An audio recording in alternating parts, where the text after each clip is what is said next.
Good morning, सभी को नमस्कार। मैं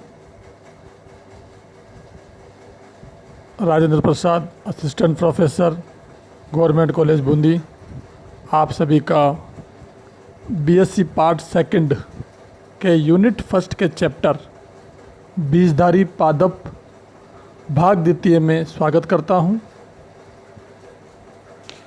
आज हमारे टॉपिक का विषय है horizon and development of heterospory, यानी विषम बीजाणुता की उत्पत्ति एवं विकास।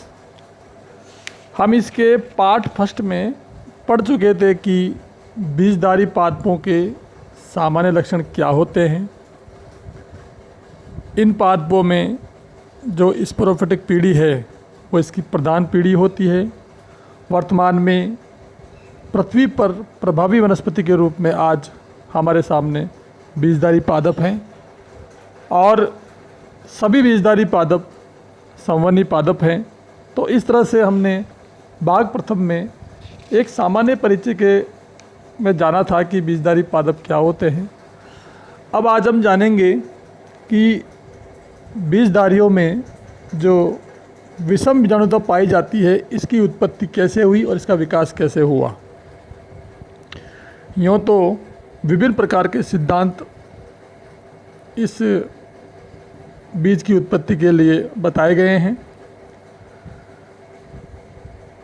मैं बताना चाहूँगा कि बीज युक्त पादपों के जीवन चक्र में लघु एवं गुरु बीजाणु का निर्माण होना एक महत्वपूर्ण घटना है, जो कि अब तक हम पढ़ते आ रहे हैं। माइक्रोस्पोर और मेगास्पोर। ब्रायोफाइटा में सभी जो जातियां हैं वो सारी होमोस्पोरस होती हैं।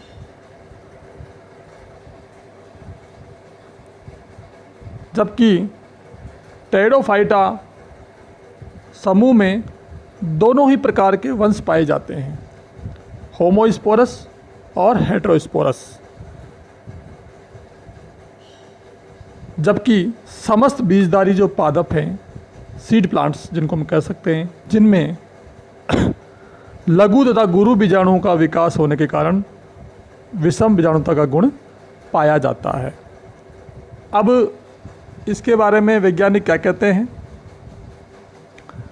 वैज्ञानिकों की धारणा है कि मध्य डिवोनियन काल से पूर्व सभी संवहनी पादपों में समान प्रकार के बीजाणु उत्पन्न होते थे। मीन्स सभी संवहनी पादप होमोस्पोरस पाए जाते थे, परंतु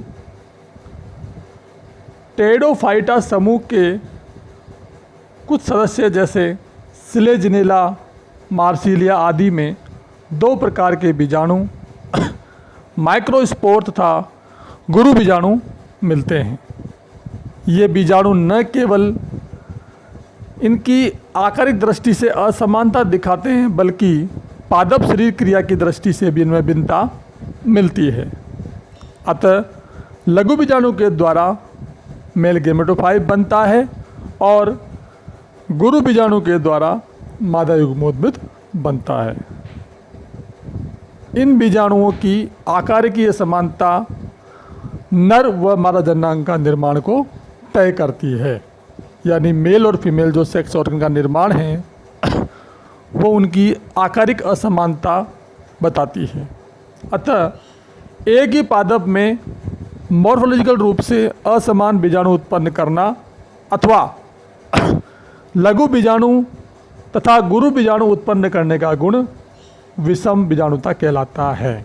यानी दो प्रकार के अगर बीजाणु पाए जाएंगे, दोनों असमान होंगे, तो वो जो गुण हैं वो कहलाएगा हेटेरोस्पोरस वंश कहलाएगा और गुण हेटेरोस्पोरी कहलाएगा। तो इस तरह से वैज्ञानिकों ने इस बात को कहा। अब हम वैज्ञानिकों की बात करते हैं। जे पेटिट 1970 के अनुसार इन्होंने क्या कहा, देखो, प्रारंभिक अवस्था में आकार, प्रकृति तथा रंग की दृष्टि से प्रारंभिक स्थलीय बीजाणुविद पादप में एक समान बीजाणु उत्पन्न होते थे। समय अनुसार कालांतर में आकार, प्रकृति तथा रंग की दृष्टि से विषमता उत्पन्न हुई, अर्थात बीजाणुरहित पादपों की एक ही बीजाणुदानी में असमान बीजाणु उत्पन्न हुए। विकास के अंतिम चरण में ये असमान बीजाणु अलग अलग बीजाणुदानियों से उत्पन्न हुए।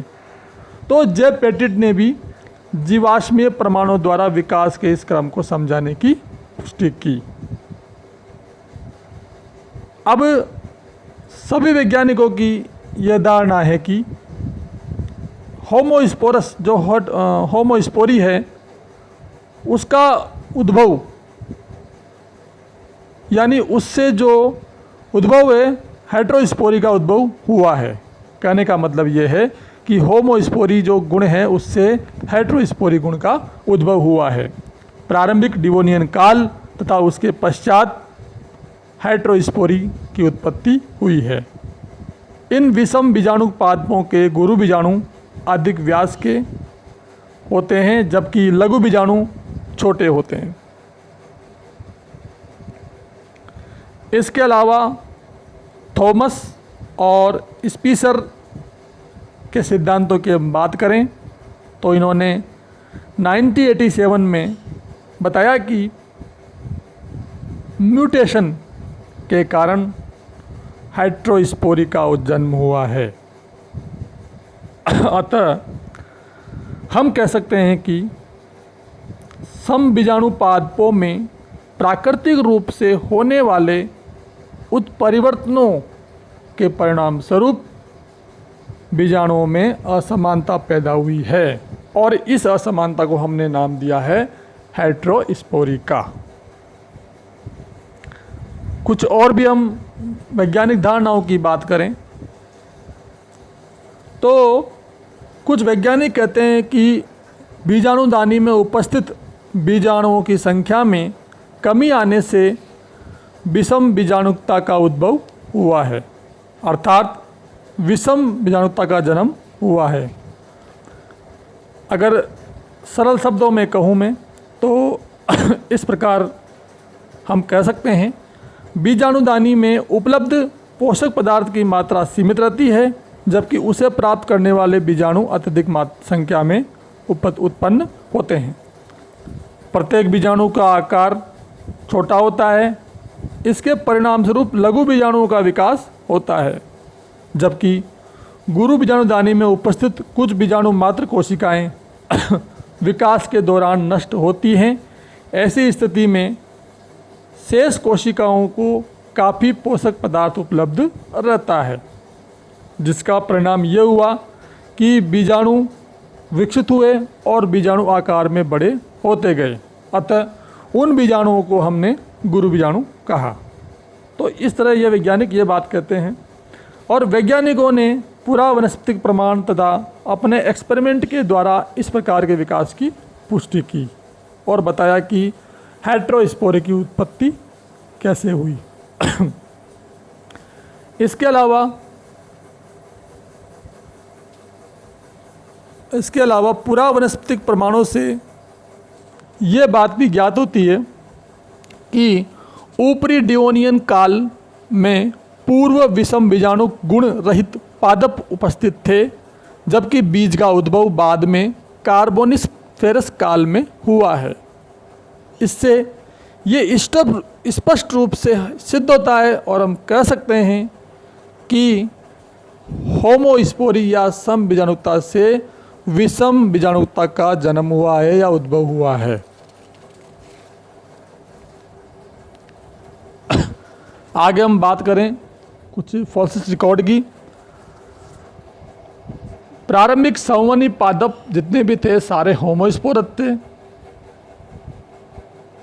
उत्तरार्ध डिवोनियन काल तथा आरंभिक कार्बोनिफेरस काल के जीवाश्म जैसे कैलेमोस्टेकिस लेपिडोकार्पोन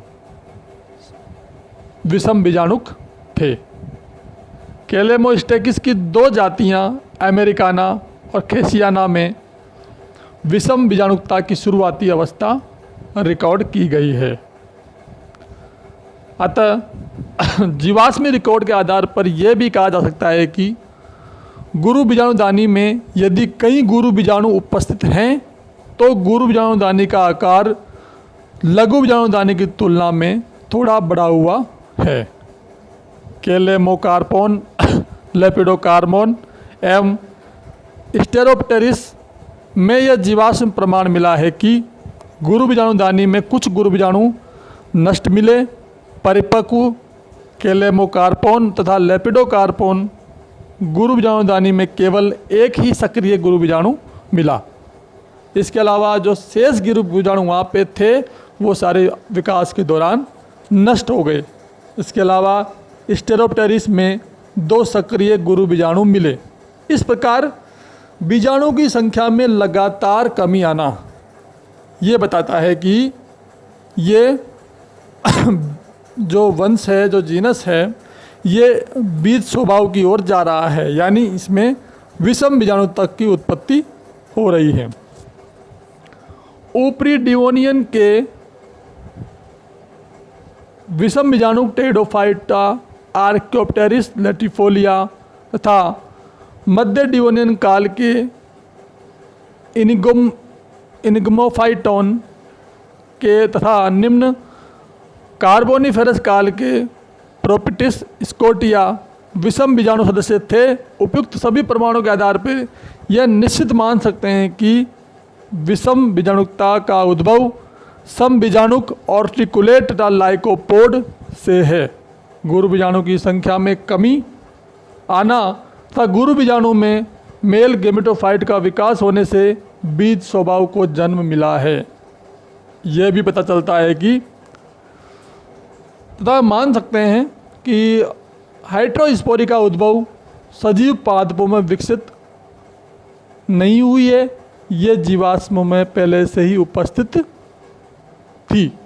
इस तरह से हमने इस वीडियो के माध्यम से जाना कि विषम बीजाणुकता की उत्पत्ति किस तरह से हुई, हमें किस तरह के वैज्ञानिक प्रमाण मिले, किस वैज्ञानिक ने यह बात कही। हम अगले हमारे वीडियो में हम जानेंगे कि हम बीज का विकास कैसे होगा, बीज का उद्भव एवं विकास के बारे में पढ़ेंगे, टीलोमिक कॉन्सेप्ट के बारे में पढ़ेंगे और जीवित फलयुक्त बीजीय पादप के बारे में पढ़ेंगे। आप सबने इस वीडियो को सुना, बहुत बहुत आभार और धन्यवाद।